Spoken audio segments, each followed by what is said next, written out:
Hello, അസ്സലാമു അലൈക്കും. അങ്ങനെ നോമ്പും കഴിഞ്ഞ് പെരുന്നാളും കഴിഞ്ഞ് എല്ലാവരും വീണ്ടും പഴയപടിയായല്ലേ. ഇതാ രാവിലെ എണീച്ച് നമ്മൾ അടുക്കളയിലേക്ക് കയറി. ഞാനിന്ന് ഇഡ്ഡലിയും സാമ്പാറും ചട്നിയാണ് ഉണ്ടാക്കിയത്. പിന്നെ നമ്മളെ സ്ത്രീകൾക്ക് ഏറ്റവും നല്ല മാസം നോമ്പാന്ന് ഞാൻ പറയും. കാരണം നല്ല റെസ്റ്റില്ലേ നമുക്ക്. രാവിലെ ഒരു ഉച്ചക്ക് എന്തായാലും രാവിലെ ഒരു 9 മണിക്ക് എണീച്ചതിന് ശേഷം നമ്മൾ അടുക്കളയിൽ ഒരു 4 മണിക്ക് ശേഷമല്ലേ കയറുന്നുള്ളൂ. പിന്നെ ഒരു 6 ആകുമ്പോഴേക്കും നമ്മളെ പണി തീർന്ന്. പിന്നെ നല്ല സുഖമല്ലേ. ഞാൻ പറയും കേട്ടോ, വർഷത്തിലെപ്പോൾ 2 പ്രാവശ്യം നോമ്പുണ്ടാകണം, അതാ നല്ലതെന്ന്.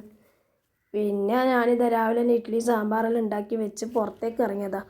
കാരണം നോമ്പായതുകൊണ്ട് മുറ്റം ഒന്ന് അടിച്ച് വാരും ചെടിക്കൊന്ന് വെള്ളമൊഴിക്കും, അത്രയേ ഉള്ളൂ. ഒന്നും ക്ലീനിങ് ഒന്നും നടക്കലേ ഇല്ല. ഒന്നാമത് നമ്മളെ മുറ്റത്ത് ഭയങ്കര വെയിലാണ്, വെയിലും ഭയങ്കര ചൂടുമാണ്. അപ്പോൾ നോമ്പിന് ചെയ്യാൻ പറ്റില്ല, അതുകൊണ്ടൊന്നും കെയർ ചെയ്യില്ല. ഇപ്പം ഞാൻ വിചാരിച്ചു ഇന്ന് നാസ്ത രാവിലെ തന്നെ ഉണ്ടാക്കി വെച്ച് മുറ്റത്ത് ഇറങ്ങിയിട്ടൊന്ന് ചെടികളെ കളകളെല്ലാം ഒന്ന് പറിച്ചു കൊടുത്ത് ചെടികളെല്ലാം ഒന്ന് നീറ്റാക്കാമെന്ന് വിചാരിച്ച്. പിന്നെ ഞാൻ ഈ കണ്ട എൻ്റെ ചട്ടികളെല്ലാം കണ്ടില്ലേ, പെയിൻറ്റിൻ്റെ ബക്കറ്റും പൊട്ടിയ സ്റ്റൂളെല്ലാന്ന് കേട്ടോ. അത് വെറുതെ അന്ന് ബ്ലോഗംവില്ല നട്ടതാണ്. പിന്നെ ഇവിടെയുള്ള ഒരു മാറ്റം വരുത്തണം, അത് കാരണം പിന്നെ നിലത്തൊന്നും വെച്ച് കൊടുത്തിട്ടില്ല. തൽക്കാലം അങ്ങനെ ഇരിക്കട്ടെ എന്ന് വിചാരിച്ച്. പിന്നെ ഇത് എന്നെക്കൊണ്ട് പറ്റുന്ന രീതിയിൽ പരിസരമെല്ലാം ഞാൻ വൃത്തിയാക്കി എടുത്ത്. അടിച്ചു വാരണം വീടൊന്നും ഞാൻ എടുത്തിട്ടില്ല.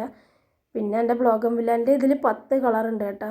പക്ഷെ നല്ല ഭംഗിയാണ്, പൂവിരുന്നിട്ട് മുറ്റത്ത് കാണുമ്പോൾ നല്ലൊരു സമാധാനം മുറ്റത്ത് ഇറങ്ങിക്കാനാണ്. പിന്നെ ഞാനിതാ ചെടികളെല്ലാം വെള്ളമെല്ലാം ഒഴിച്ച് പിന്നെ അങ്ങനെയെല്ലാം ആയി കാര്യങ്ങൾ. പിന്നെ എൻ്റെ വീഡിയോ ഇഷ്ടമായാലും എല്ലാവരും എന്താ ചെയ്യേണ്ടതെന്നെല്ലാം അറിയാമല്ലോ, എല്ലാം ചെയ്തേക്കണേ. അങ്ങനെ മുറ്റെല്ലാം ക്ലീനാക്കി ചെടികളെല്ലാം. എൻ്റെ മുറ്റത്ത് ഒരുപാട് ചെടിയുണ്ട് കേട്ടോ. ഞാൻ ഫുള്ളൊന്നും ഇതിൽ കാണിക്കുന്നില്ല. പിന്നെ എനിക്കെന്തായാലും മുറ്റത്തിറങ്ങിയാൽ ഒരു 2-3 മണിക്കൂറിൻ്റെ പണിയുണ്ടാവും. മുറ്റടിച്ച് വാരി ചെടികളെ പുല്ലെല്ലാം പൊരിച്ച് മുറ്റത്തുള്ള പുല്ലെല്ലാം പൊരിച്ച് അങ്ങനെയെല്ലാം നീറ്റാക്കി കഴിയുമ്പോഴത്തേക്ക് ഒരുപാട് സമയം എടുക്കും. അതുകൊണ്ട് എല്ലാ പണിയും കഴിഞ്ഞിട്ട് ഞാൻ മുറ്റത്ത് ഇറങ്ങുക. പിന്നെ എൻ്റെ മുറ്റം ഇൻ്റർലോക്ക് ഇട്ടിട്ടില്ല, അതുകൊണ്ട് അത്യാവശ്യം പുല്ലെല്ലാം വരാറുണ്ട്. പക്ഷെ അങ്ങനെ വലിയ പുല്ലൊന്നുമില്ല ഞാൻ ക്ലീൻ ചെയ്യുന്നതുകൊണ്ട്. ദിവസം അടിച്ചു വാരി ക്ലീൻ ചെയ്താൽ പുല്ലൊന്നും ഉണ്ടാവില്ല. ഇത്രയേ ഉള്ളൂ എൻ്റെ വീഡിയോ. അസ്സലാമു അലൈക്കും.